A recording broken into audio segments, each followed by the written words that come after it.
Most olingo is a distraction. Obu ni wolo self-control. Most olingo get distracted from your main goal. Ina chijo obodo Igbo, I believe unuche gidia.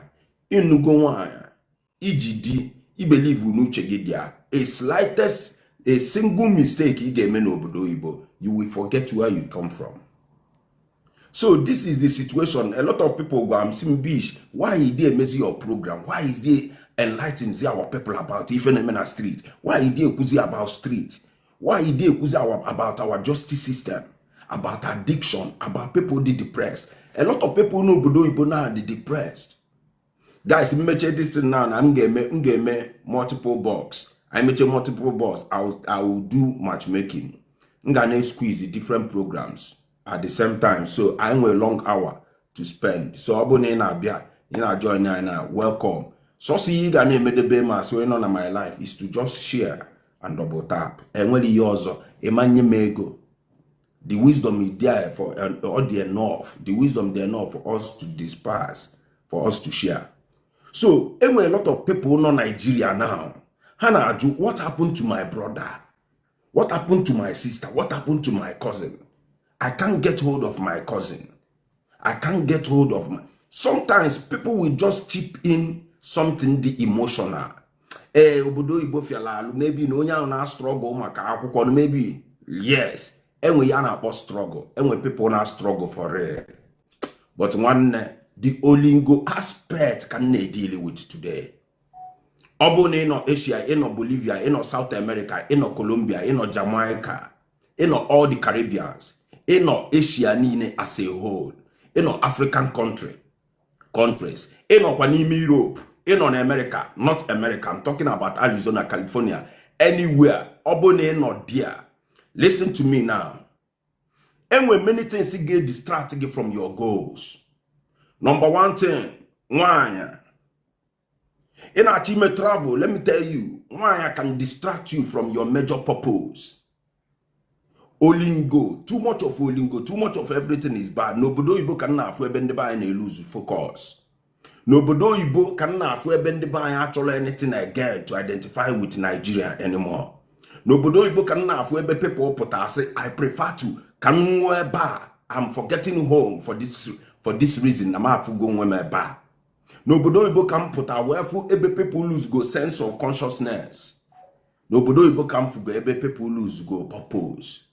And why are we not talking about it today? Because most people are saying, come enjoy their life.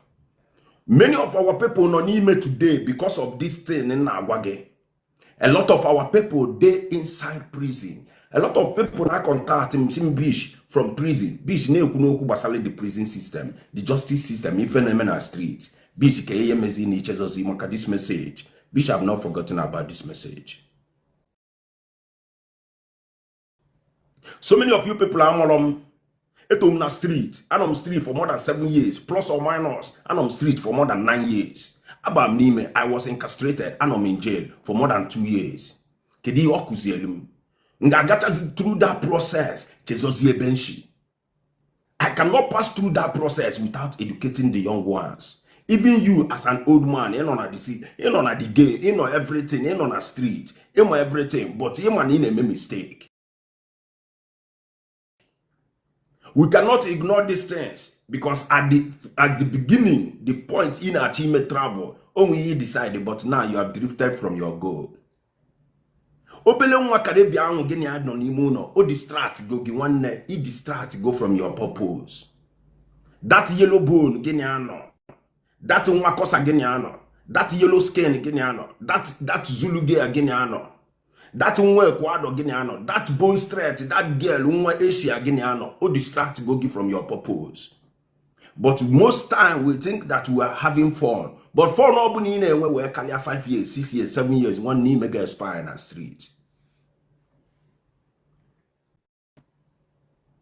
Every day it's a threesome every day as a guy man, as a young boy, 20-something years, 30-something years, 40-something years, every day it's a different girls every day. I say one game and anything. But once you have loose focus, one energy, you have forgotten yourself.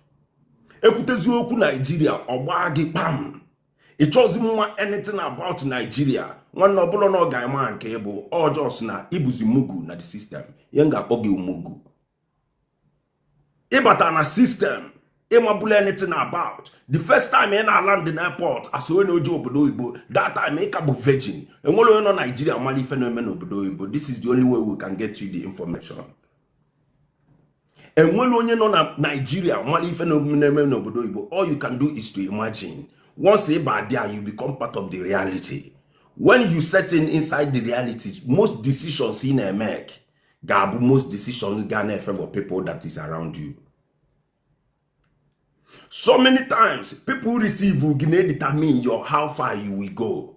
But in most cases, Olingo the part of the game, Olingo the part of the system. But each is on neg, each is on nag, each is all your wife, each is all your family, one you lose go focus.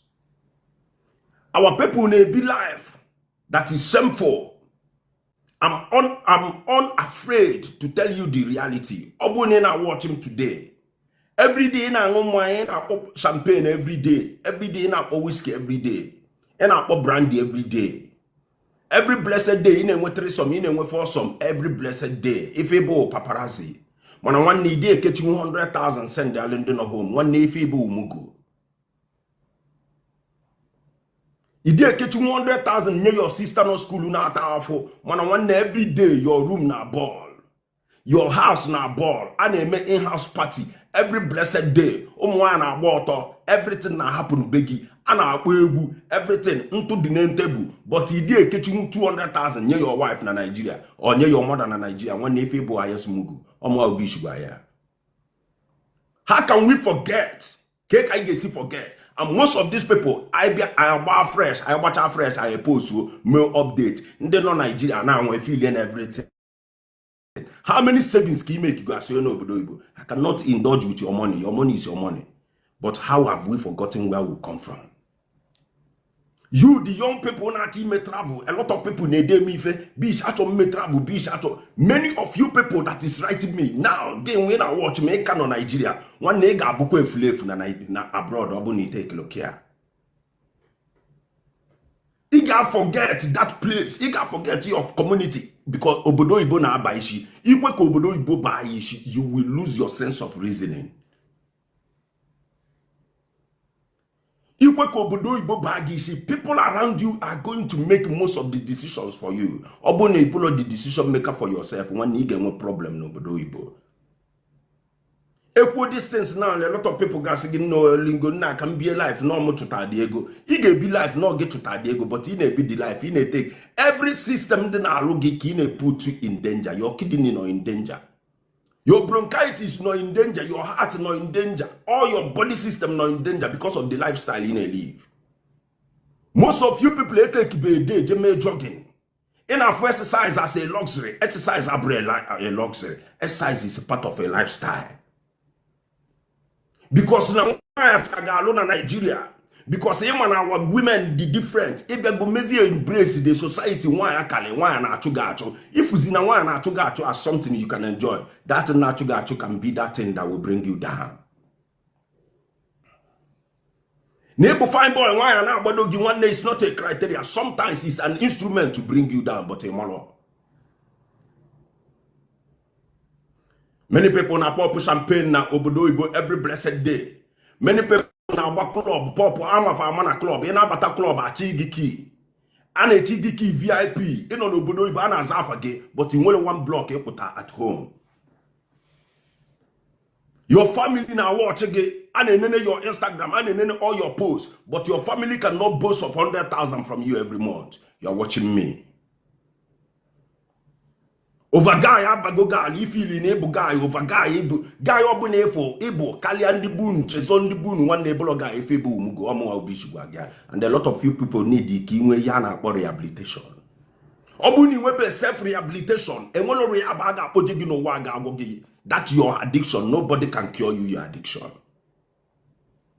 If you're addicted with the lifestyle, if you're addicted with impioko, So many of our people na opposing to n'obodo Igbo because each inwe ego, and the only medium efu nke inwe ego bụ nti onwe gị online. Itigo onwe gị online ka nwoke ọzọ na-apịa gị ọkụ n'ike ka i wee jiri na-agbala ego. Ijiri ego moto na-atọ jiri na ego ụlọ. Ịma na nwoke ọzọ na-akpọ gị ntu n'ike nwanne ibu emugo ọmụnwa Obichukwu aga. Ịbịala obodo oyibo ichezogo your wife. Ibele obodo oyibo ichezogo your husband. Ibele obodo oyibo ichezogo your mother. Since ibele obodo oyibo ka ị everything in go ndi megi for John, ndi megi for John, all in the name of ki we had in your heart for you not to pass any love down home. One if ibo emugo. It's our time we start to tell people the truth. In our watch him now, and with a sense of freedom na bia na isila na airport na put na departure. Once you come abroad for the first time, you put on a departure, and a lot of sense of freedom, but most of that freedom is what is going to bring you down. A lot of people know, but now they are watching me, but are not in jail. Why are we not talking about the people not in jail? Are they less of a woman than us? Why are we not talking about those people in your sentence yesterday? Up to 25 years, are they not guy men on a fabulous, on a family fanalo, on a fabulous once a free man? Why are we not talking about those people who are death sentenced today in Asia, all over the world, in the Bible? Why are we not talking? Because the system of this world is designed to only embrace the people now phone and fire. Anybody in Kobuna about people forget you, and instantly in a problem. And I watch him today, man, do tomorrow HD me. If Obuni me prepare go for the journey then at the future in a cheba in a chijo obodo Igbo. Emana wa ga ekechi ngi ni mu no meche pigi HIV ya oya. Idiro sick now but in a chiji obodo Igbo. Obodo Igbo can give you a sickness.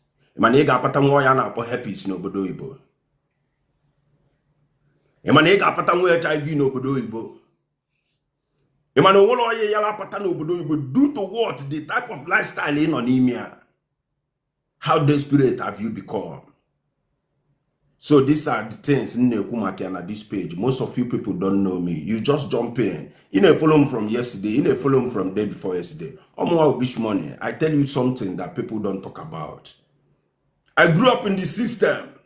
A good guy can go bad under an instant. Get one place, the can change you and you become the most dangerous person in the world.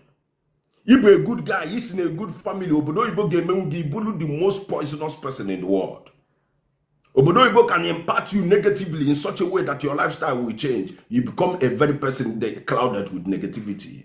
And you forget everything about humanity. The good part in Obodo Igbo, everybody in a paint now go to a page. That's why I ask you people, what about the bad part of Obodo Igbo? Why are people not talking about this thing? A lot of families no now nwanya afuzi di anya die no n'ime but on azakod n'ime but nwunye amala no n'ime. A lot of children cannot see their father anymore because I had to go and life imprisonment, but this man was once Odoguna village. Odoguna na anu afia no n'ime now. Nobody is seeing that Odoguna anymore. But people move on like nothing happened. The way people move fast. We are all replaceable. I keep on telling you people, everybody in this life is replaceable, both me and you that is watching me. Once you have that predicament, everybody moves on so fast. So how can you not think about where you are going? And Achijo Obodo Igbo, prepare going for the challenges you got in Obodo Igbo. Why Pempekaya wine on a club no Obodo Igbo? Why I see you look like Mike Tyson, you look like this, go jagbo, Ibulu go wine. Every day in a wake up with different women in your hand. But how many people can those women in a wake up with? How many people can those women till in me? And we got so many cases. A girl you do better from club. Guinea apia chaloko, or will milo do ground there dini me lollipop ya, or will you journal on the AK, or will you submit as an evidence? I gauge that evidence tigini me 26 years imprisonment or if I got to get if all bull rape.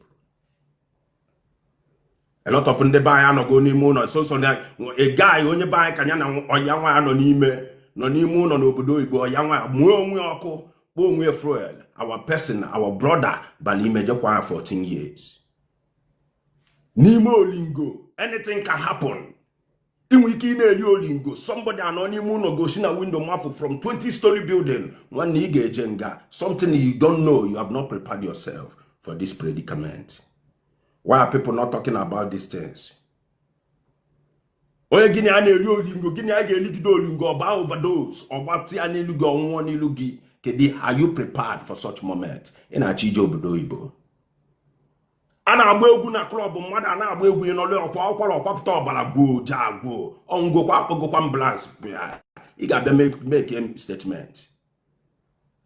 We don't talk about these things because everybody talk ekwentị obodo Igbo ide na line idele na line nwopụ gị na page a mụ na ga adị ama aka nwanne jee ebe ọzọ go to a page a na-eme gị embrace abịara m ebe af to just anything for you. A comment also nwopụ na page ya. I'm not here to chase clout. Inala yala. Ide kwele ni also nwopụ immediately. 2008 kede ebe no. Mgbe bisi bido mebe travel, where are you? Mgbe no street, mgbe nto na street. All no watch or can brainwash our people. All these people we even talk and push the narrative. The people on the street, men people on the street cannot dispute me. Igbo 20 years old, why not so 2008 with your age? Came one many years there.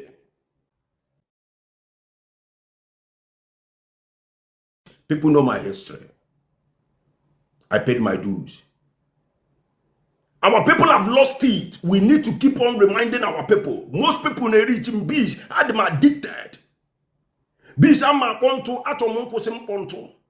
Bisha me use ephedrine atomo posia. Bisha ma wankulu mili atomo posia. Bisha me se kana atomo posia. Anon close. I may take acid pepper. I may take disco biscuit. I may take mushroom atomo posia. How can we tell those people there is a hope for you if they cannot listen to my voice?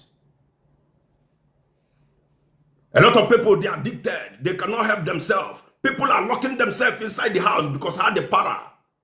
Ntuge megi the para. Iganege anything obuna name the side effect of ntuge megi everything got digging noisy.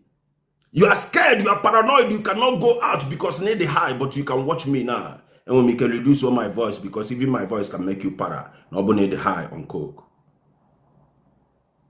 Nobody the high on coke. You get my voice, nga part you because of you. I want the high on umpulumili. Organ make it poor. Only abundant umpulumia de alalola 20 days of the month. Only abundant take cat cannot sleep 21 days of the month. And I watch him in a take cat, in a take him umpulumi, but you are watching me. There is hope for you. In a bacolos, in a take kana, in a take popu haze, in a take hydro, in a take SK. In a take more jaja, in a take more Malawian black. Listen to me. There is hope for you. Every investigation is meant to destroy you. Omo abishwaya. And when a guy man he gave you anything that artificial. And when anything in a tina that is meant to make you good, anything in a tina is meant to destroy you. Abuni webe sober moment of reflection. Abuni de moment of reflection. Abuna why no ginenu, ide after the girl no edumon. Ide after that girl no ginenu. Different girls, obuni ide after those people that they are sent to destroy your life. One that olingo ga ataishigi oblog ge one bidoli oboku ge one ga akushia. We need to tell our young youth what you are going to see outside. Outside they got for different obo. Even our people ne take is indo seed. Ogu okay, our people ne mix indo seed.